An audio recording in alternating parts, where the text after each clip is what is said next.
На овие работници денеска им е последен работен ден во фабриката Тетекс, каде голем дел од нив работеле над 4 децении. На последниот погон конфекција, денеска поплан не беше ставен клуч, а со тоа заврши 7-децениската историја на некогашниот гигант. Вработените жалат, на наша возраст велат тешко ќе најдеме работа. Како ќе се снајде?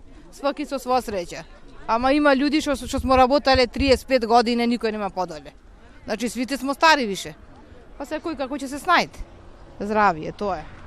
Не требаше ваче да биде, ама ете бидна. Кој како ќе може да се снајде така?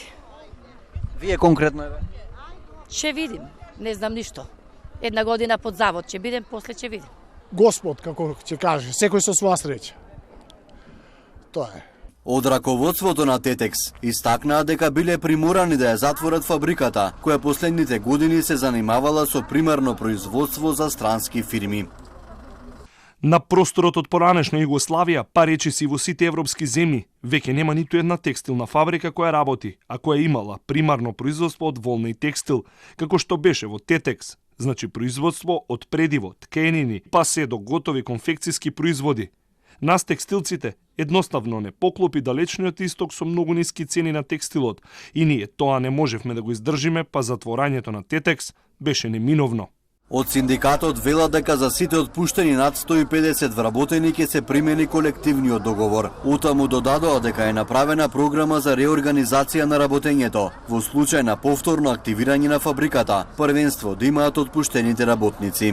Сите ќе добијат опремнина по колективниот договор, оној законот за работни односи. Сите оние што имаат над 25 години стаж ќе добијат по 7 лични доходи и со тоа што кој може ќе има кој е пред пензија 16, ова 18 месеци во заводот за работување, другите до една година.